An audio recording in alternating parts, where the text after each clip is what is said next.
Tout au long de ces festivals, nous sommes allés à la rencontre de plusieurs acteurs de l'art, de la peinture, de la plume, de la sculpture. Les expressions et les talents sont si variés que les œuvres d'auteurs parlent d'elles-mêmes. Rencontre. Bonsoir Rhodes. Bonsoir. Pourrais-tu te présenter? Je m'appelle Rhodes Makombo. Je suis artiste. Je fais la peinture et la sculpture. Je suis originaire du Congo-Brazzaville. Tu as participé au FLAX, tu es venu avec quelques-unes de tes créations. Quel était le but de ta présence dans cette manifestation? Le but premier ici, c'est de se montrer, de montrer un peu le message qu'il y a derrière ce que l'on fait, d'être visible. On en profite aussi pour visibiliser tout simplement la culture, l'art congolais. Tu es une artiste à multiples facettes, tu as beaucoup exposé un peu partout, en Belgique, en Europe, en Afrique aussi. Ça fait combien de temps que tu fais ce métier? Depuis l'enfance, je dirais, parce que je suis née d'un papa artiste qui m'a formée dans la peinture depuis l'enfance. Donc j'ai toujours peint dans l'atelier de mon père et c'est beaucoup plus tard que j'ai voulu faire vraiment de ça mon métier.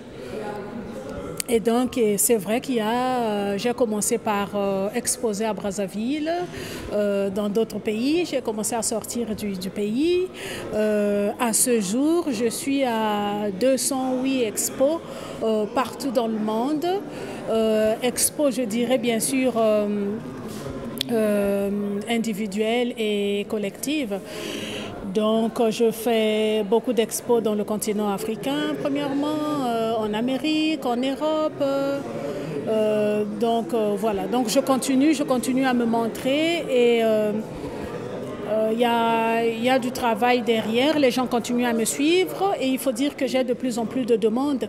C'est d'ailleurs ce qui fait de moi aujourd'hui une artiste à titre principal. Alors on le voit un petit peu dans les sculptures et le tableau qui sont là, mais ta thématique c'est les femmes. Pourquoi les femmes? Pourquoi les mets-tu autant à l'honneur? Et qu'est-ce que tu veux représenter aussi à travers ces femmes? Quelles sont les thématiques qui te touchent le plus à travers les femmes? Oui, c'est vrai qu'il faut, quand on parle de la femme, on doit vraiment se battre. Il y a un combat parce que la femme n'a pas toujours la place qu'elle mérite.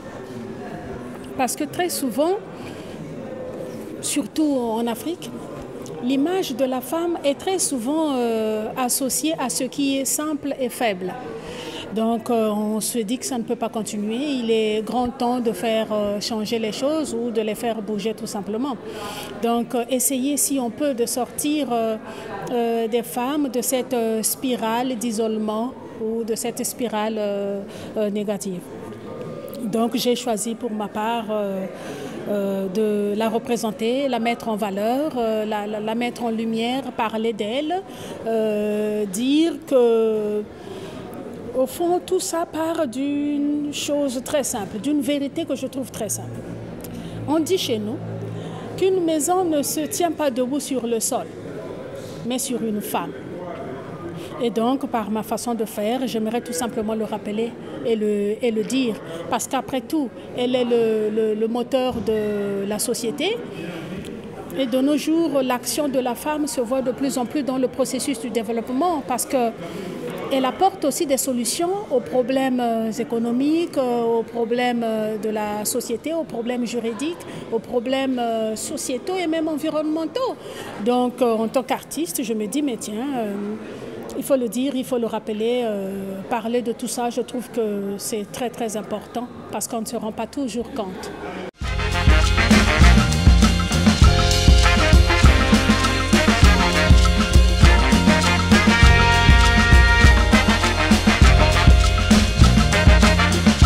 Bonsoir Julia.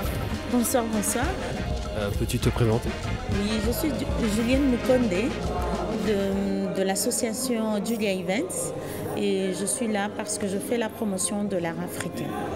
Quel est le but des opérations de Julia Events? Le but de notre opération est vraiment de montrer dans le monde entier que l'art africain a sa place et que les artistes afro ont évolué et que les nouvelles techniques ne demandent qu'à être connues et être consommées. D'accord. Vous avez fait pas mal, vous êtes présente dans pas mal d'événements dans la communauté africaine. Vous faites la promotion des peintres et tout ça. Je voudrais savoir comment le public réagit par rapport à votre opération, parce que c'est vrai que l'art et tout ça, c'est souvent quelque chose d'un peu élitiste. Alors, comment les gens y réagissent? Est-ce qu'ils sont est-ce qu'ils se sentent concernés d'abord par ce que vous proposez? Est-ce qu'ils vous regardent avec un œil un peu curieux ou au contraire ils sont sensibles à la promotion des artistes africains? Je pourrais dire que le public est légèrement étonné parce qu'ils ne s'attendent pas à voir de l'art dans n'importe quel endroit. Et c'est aussi notre objectif à nous. Nous considérons que l'art ne doit pas être limité qu'à une certaine catégorie de personnes, qui est justement l'élite dont vous parlez tout à l'heure. Et nous disons qu'à force de nous voir et d'en parler et de sensibiliser la population, cela paraîtra tout à fait normal et c'est vraiment notre objectif principal. L'idée est de permettre aux artistes africains, afro, en tout cas qui sont encore au pays, qui n'ont pas la possibilité de venir ici en Occident, de faire connaître leur travail. Et nous sommes là juste pour pallier à ce manque-là et permettre justement cet échange et de leur permettre aussi d'atteindre un certain nombre de publics dont ils n'auraient pas l'opportunité d'atteindre en restant en Afrique. Voilà en gros notre action principale, mais nous avons pour objectif principal de faire un échange nord-sud. Vous-même, vous êtes une collectionneuse d'art. Dites-moi un peu. Non, je ne suis pas une collectionneuse d'art. Je suis juste une amoureuse de l'art, de l'Afrique et de tout ce qui est beau en Afrique. Et je me dis que c'est une occasion qui m'est donnée de montrer une autre facette de l'Afrique qui est des fois mal jugée ou mal représentée. Quels sont les prochains événements de Julia Evans, les événements auxquels vous avez participé pour cette année ou éventuellement en 2016, si vous avez déjà des dates, comme ça on peut vous suivre? Nous avons un calendrier qui est passé, qui est chargé, car c'est une action nouvelle et beaucoup de personnes sont étonnées et nous invitent à leurs événements, comme celui auquel nous participons aujourd'hui. Mais les événements viennent un peu au compte-gouttes et nous sommes toujours ravis de participer à des événements, à des nouveaux concepts, à des événements et nous sommes vraiment ouverts. Mais nous rappelons juste que nous avons eu à participer à Festive Africa il y a 3 semaines plus ou moins. C'était vraiment un événement très très important. On a pu voir tous les acteurs des associations qui militent en faveur de l'Afrique ici en Belgique et nous étions vraiment ravis d'en faire partie.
Bonsoir Barli. Bonsoir. Pourquoi as-tu participé au Flax? D'abord parce que j'étais invité et puis parce que pour moi c'est très important. Je crois que ces genres de cadres manquaient dans le paysage culturel ici à Bruxelles pour arriver à, disons, à montrer une vision assez globale des gens qui s'intéressent à la culture du Sud. Et pas seulement des Africains ou des Antillais, mais c'est tout le monde qui s'intéresse à la culture du Sud, qu'il soit belge, français, argentin ou autre. Mais c'est pour nous, je crois, une très bonne occasion d'être en contact avec le reste du monde et de leur dire qu'on existe. En quelques mots, pourrais-tu rappeler un petit peu ton parcours aux gens qui ne te connaîtraient pas encore? Oui, je m'appelle Barli Barouti, je suis auteur, je suis artiste, donc auteur de bandes dessinées, musicien, peintre. Et puis je m'occupe aussi beaucoup de tout ce qui est dans le milieu associatif, ça veut dire la promotion de la culture du Sud justement. L'année dernière, tu as publié Madame Livingstone. C'est un album de bande dessinée qui a marqué ton retour dans le 9e art, parce que tu l'avais quitté pendant un bon moment. Et cet album a d'ailleurs été primé, notamment au mois de mars, a reçu le prix Cognito, qui est un prix qui récompense les bandes dessinées qui parlent d'un événement historique peu connu du grand public. En quelques mots, comment est né ce projet? Ce projet, je crois à mon avis que ça va avoir beaucoup d'impact puisque ça ne fait que commencer. La preuve, c'est qu'au mois d'octobre, l'album vient de rafler 3 titres dans un grand festival qui est le festival Chambéry. On le sait, c'est par sa grandeur, c'est le 2e après Angoulême. Et ça a eu le prix du meilleur album de l'année. Donc c'était le meilleur album de l'année, meilleur scénario et aussi le prix du public France 3. Cela montre à suffisance que cette bande dessinée ne fait que commencer et que maintenant mon grand défi est de dire comment faire pour que cette bande dessinée arrive en Afrique et soit bien consommée en Afrique, parce que c'est ça le but. D'accord. Un dernier mot, quels sont tes prochains projets? Les projets Flax? Oui. Bon, je pourrais, comme je l'avais dit, c'était une première édition. Nous attendons la suite avec impatience, mais cette fois-ci, je pense qu'on va essayer, dans la mesure de nos possibilités, et le plus humblement possible, à apporter notre petite pierre pour que la seconde édition soit meilleure encore. Et toi, à ton niveau, quels sont tes projets, à toi les prochains, ceux qui arrivent? Alors, pour 2016, au mois de février, donc je suis en train de boucler mon prochain album. Donc en 2016, au mois de février, justement en 2016, il y aura le nouvel album qui va sortir de Thierry Belfroy et Barli Barouti. Et les titres, c'est Chaos debout à Kinshasa, une histoire qui se passe à Kinshasa dans les années, exactement en 1974. Et que, voilà, 1974. Et que ce sera une occasion aussi de voir encore l'avancée, que ce soit graphique, que ce soit au niveau du scénario, l'avancée qu'il y a eu. Bonsoir Monsieur Montpierre. Bonsoir, bonsoir. Vous vous présentez au public qui ne vous connaîtrait pas encore. Bien sûr, donc je suis Roland Montpierre, auteur de bande dessinée, c'est-à-dire que je suis dessinateur et illustrateur et scénariste, c'est-à-dire que je crée mes histoires moi-même ou que je fais des biographies ou des adaptations historiques ou une adaptation d'un roman par exemple, mais que je suis celui qui finalement met en scène, qui gère la narration de son histoire et qui la dessine. Et à certains moments donnés autres, il m'arrive de travailler aussi avec un scénariste. Et en général, je peux aussi faire un travail complet de la toute première conception jusqu'à l'apport directement chez l'imprimeur. Voilà. Vous avez co-animé avec Barli Barouti un atelier aujourd'hui dans le cadre du Flax. Quelle était la thématique de cette rencontre avec le public? Eh bien, nous nous sommes présentés comme je le fais maintenant et nous avons discuté du développement de nos travaux qui ont une particularité, c'est qu'ils ont besoin d'être véhiculé de façon telle qu'on puisse à la fois être édité par exemple en Europe et qu'on puisse aussi être visible dans les pays du Sud. Le problème étant qu'il y a un problème de distribution, de communication qui se pose. Par exemple, je peux être édité par un éditeur comme Glénat, mais je ne serai pas forcément visible aux Antilles. Je peux être édité par un éditeur qui est aux Antilles ou en Afrique, mais je ne serai pas forcément visible en Europe. Notre problème, c'est d'être visible partout. Donc il y a tout un travail à faire, auquel nous avons discuté, tout un tas de choses qui sont en train de se passer, de se faire, parce que ça fait quand même un certain nombre d'années que nous travaillons tous, donc nous commençons à avoir un peu de bouteille, comme on dit, à avoir un peu d'expérience, et donc du coup nous commençons à rencontrer des gens qui sont en train de nous aider à faire ce chemin, parce que en fait c'est tout un modèle économique à mettre en place, et nous ne sommes pas économistes, mais par contre il y a des économistes, il y a des juristes, il y a des gens qui petit à petit sont concernés, arrivent, et donc une génération qui va aider l'autre, et qui va nous aider aussi au bout du compte à transmettre notre savoir, parce que c'est aussi important. C'est pas la peine d'avoir fait tous ces efforts pour qu'un jour on se dise qui va continuer. Non, il ne faut pas qui va continuer, il y a forcément quelqu'un qui va continuer, et aussi on peut former, si on peut aider, ça c'est la bonne chose. C'est aussi de ça que nous allons parler aujourd'hui. Pour l'année 2016, avez-vous des projets et si oui, quels sont-ils? Alors j'ai des projets pour 2016, mais le problème qu'il y a, c'est que quand vous êtes en train de signer un contrat avec un éditeur, vous n'êtes pas forcément autorisé à en parler. Mais il y a des projets, il y a des choses qui sont aussi imprévues. Par exemple, pendant ce festival, j'ai rencontré un ou deux auteurs avec qui des propositions se sont échangées automatiquement sur des sujets soit d'actualité, soit sur des projets peut-être plus importants, plus conséquents à plus long terme, parce que parfois on travaille à court, parfois à long terme.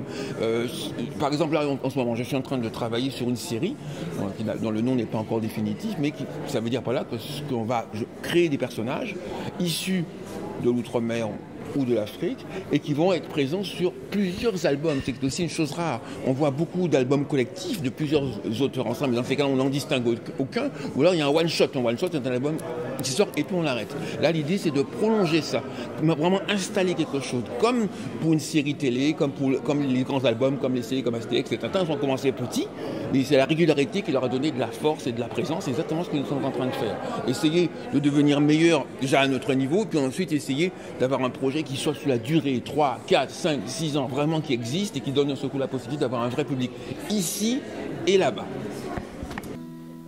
Des mots durs, des mots sûrs, face à la morsure de ces ordures qui ordonnent ce que l'on endure, des violences.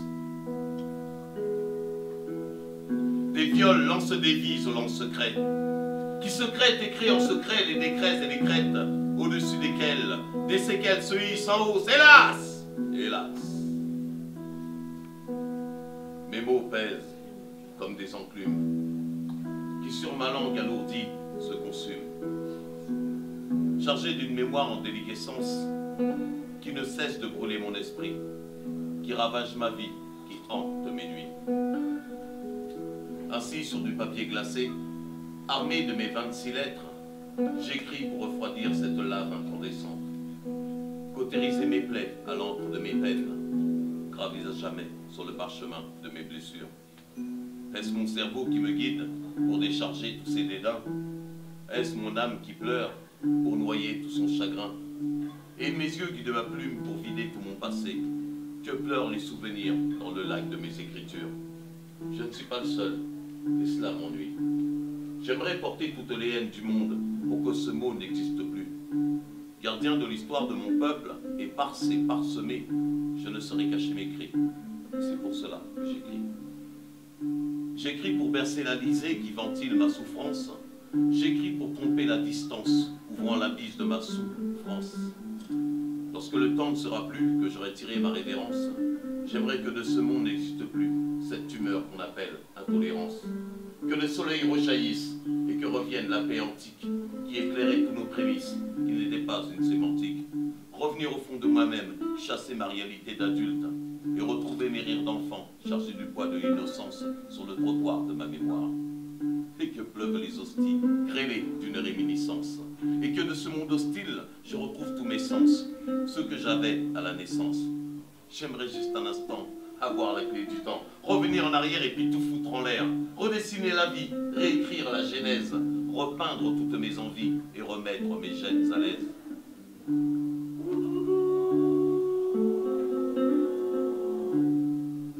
Souffler sur les conques d'espoir, à la lisière du temps, fracassant toutes les rivières qui charrient les barrières d'antan. Tout au fond de l'espoir renaît mon petit cœur d'enfant, qui à jamais refleurira, ne serait-ce que le temps. Un instant.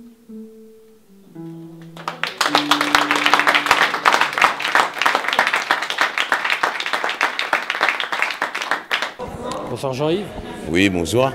Pouvez-vous vous présenter? Je m'appelle Jean-Yves Bertegal, mais plus ou moins connu sous le nom de Jib Slamlit dans le domaine du slam. Vous avez participé au FLAC, ça fait 3 jours de rencontres, de débats autour du livre et des cultures diverses d'ici et d'ailleurs. Qu'est-ce qui vous a motivé à participer à cet événement? C'est surtout cette notion d'échange, mais c'est aussi pour moi aussi cette notion de découverte.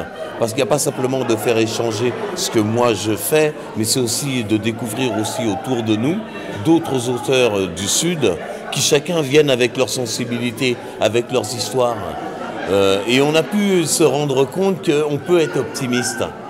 Parce que ceux qui viennent du Sud ont un imaginaire, des histoires amputées, des choses que l'on ne raconte pas. Et que ce soit Feriel, qui nous vient de la Tunisie, que ce soit Parissa, qui nous vient que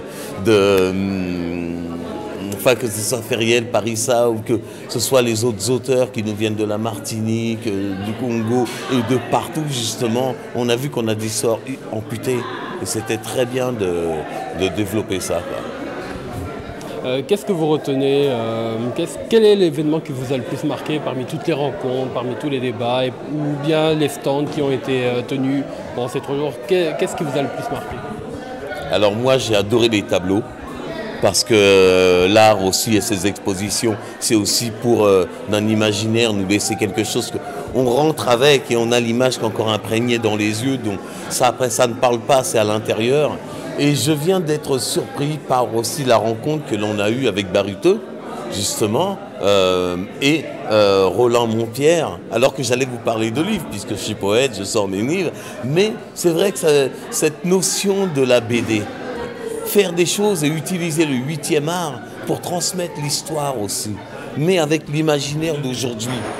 Et c'est vrai, l'acte engagé de la BD, je ne l'avais pas vu de cette manière-là. Et c'est vrai que c'est vraiment très bien parce qu'elle s'adresse en même temps à la jeunesse, c'est-à-dire à un esprit qui n'a pas encore été perverti par des histoires superposées et avec justement leur libre arbitre pour recevoir ce qui correspond avec leur ressenti, quoi. Merci beaucoup. Par contre, je voulais juste vous dire, moi je fais mes 2 recueils, donc qui sont celui-ci et celui-là. Et juste vous dire que je suis actuellement champion de France de slam de poésie. À la fin du mois du 18 au 21 novembre, je serai en Estonie, à Tartu, pour disputer les championnats d'Europe. Et au mois de mai 2016, je serai à Paris pour les championnats du monde. J'aurai l'opportunité de rencontrer votre nouveau champion belge de slam, parce que c'est aussi un échange, on n'est pas dans un combat, c'est justement un échange. On va se chictailler, on va se fighter, mais avec les mots. Et ça, c'est vraiment notre énergie qui est là. Il s'appelle Simone Raquette. Voilà, et c'est très important parce que bon, je suis ici, je slame aussi avec des Belges, donc Olivier Vendara, avec les slams de Mons 2015 où je suis venu, parce que la Belgique, vous êtes actuellement capitaine de la francophonie, c'est d'où la raison justement que la francophonie accueille aussi les auteurs du Sud. Et donc il y a tout ce mélange-là, quoi. J'aime cet échange-là et le faire ici, dans votre capitale de la francophonie, j'adore, quoi.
Bonjour, aurais-tu te présenter? Bonjour, je m'appelle Cédric, je suis bruxellois et je fais partie de l'association sans but lucratif nommée le Panafrica, située aujourd'hui au 83 chaussée de Bundal à 1050 XL. Auparavant, il y a pas mal de gens qui nous connaissent par rapport à la rue de la Tulipe. Et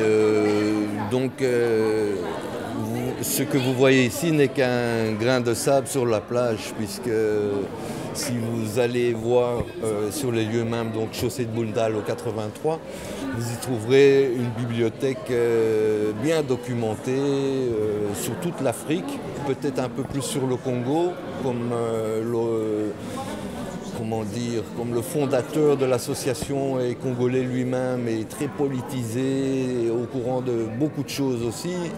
Je vous invite à aller découvrir là-bas le personnage qui est mon grand ami et qui est une personne de grande valeur. Donc voilà, j'aimerais que la communauté le sache. On s'est beaucoup battu pour ça auparavant. Maintenant, c'est un peu plus sur rendez-vous, mais la porte est toujours grande ouverte. Quel était le but de votre présence au Flax? Alors, le but de ma présence est de soutenir l'association. Donc, je suis venu ici en tant que bénévole pour l'association Panafrica et pour communiquer et diffuser le savoir de l'Afrique pour que la communauté sache aussi qu'ici, chez nous, elle peut trouver des liens, des contacts, des informations. Il y a un adage qui dit que si on veut cacher une information à un Africain, il faut le cacher dans le livre. Est-ce que vous êtes d'accord avec ça? Est-ce que ça veut dire pour vous, est-ce que vous pensez que les Africains ne lisent pas ou ne lisent pas assez? Tous ceux que je connais lisent beaucoup plus que moi. Donc je pense qu'on va arrêter de stigmatiser nos amis africains. Je vois des grandes lumières autour de moi ici. Donc voilà, moi-même certainement je suis peut-être le moins instruit. Donc voilà votre réponse peut-être. Un dernier mot pour inciter les gens à venir au Flax ou à venir dans votre librairie. Qu'est-ce que vous pourriez dire pour encourager les gens? D'accord, l'ambiance est très sympathique et vraie, unique certainement. Et quitte à passer en caméra, je vais me présenter aussi en tant que grand amateur de musique afro-américaine, afro-caribéenne, africaine. Et c'est aussi le lien avec tous mes amis, c'est souvent la musique. Car pour moi, c'est la meilleure ambassadrice du monde. C'est celle qui nous fait oublier tous nos soucis, nos ethnies ou quoi au caisse, et nous unifie vraiment. Donc je travaille depuis des années aussi sur une anthologie de la musique noire, toujours en collaboration avec le Panafrica, parce que toujours on est dans le domaine du savoir et de la culture. Donc voilà, ça c'était plus pour parler de moi au sein du Panafrica. C'est plutôt la musique. Donc bientôt le Panafrica pourra jouir d'une radio sur le net qui s'appellera Soul Lotion Radio. Soul Lotion parce que plein d'âme, plein d'esprit. Bonsoir monsieur, pouvez-vous vous présenter? Bonsoir, je m'appelle Stéphane Van Peuvelde. Je suis le président de Novelas ASBL et je suis là en tant qu'écrivain aujourd'hui essentiellement. Quel était le but de votre participation au Flax, à la première édition de cet événement? Alors de découvrir tout simplement tout ce qui est un peu du Sud. Moi-même étant d'origine indienne, je suis quand même intéressé par tout ce qui se passe en dehors de l'Europe.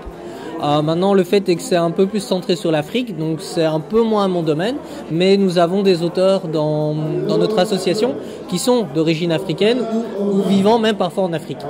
Donc on essaye aussi de les représenter, comme Dominique Aguessi, qui a participé à 2-3 recueils collectifs, ou Nkos, qui a écrit donc, et que nous éditons nous-mêmes.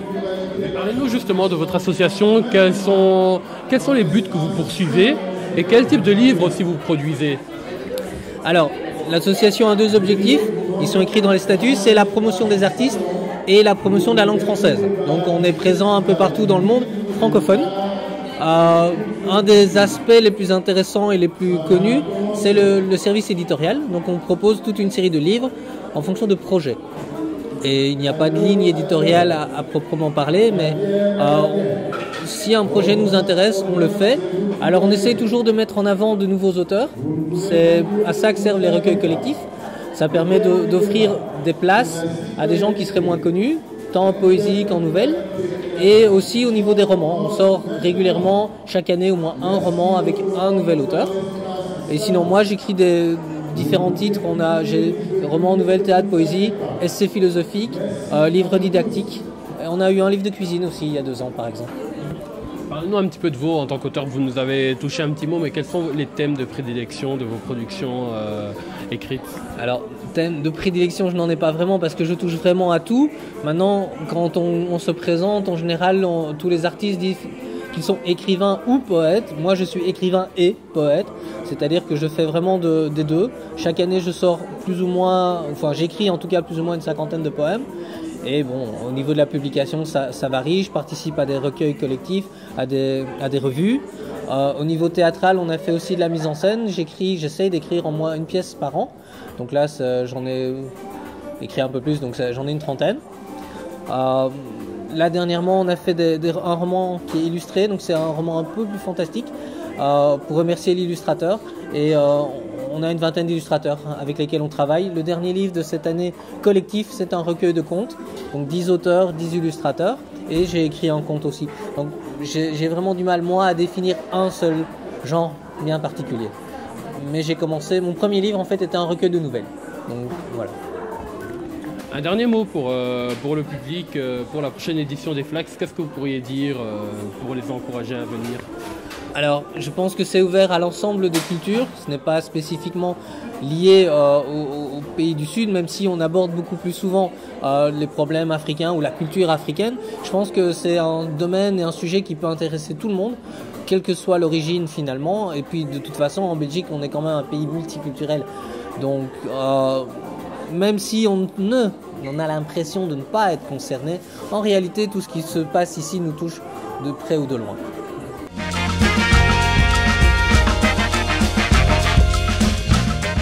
Je suis Jean-Benoît Denel, éditeur de littérature du Sud, basé en Martinique et patron d'une entité éponyme qui s'appelle les éditions Denel et d'une entité de poche, idem, dans la contraction d'identité métisse. Voilà, puisque j'ai découvert au bout de 14 ans de la gestion des éditions Denel que la littérature du Sud pouvait être accessible par la part des gens du Nord à partir de livres en poche, donc entre 5 et 14 euros. Les gens se disaient pourquoi pas, je découvre un auteur, je me laisse tenter, et après, à la lecture de l'ouvrage, ils revenaient vers l'auteur ou d'autres auteurs ou d'autres ouvrages de ce même auteur.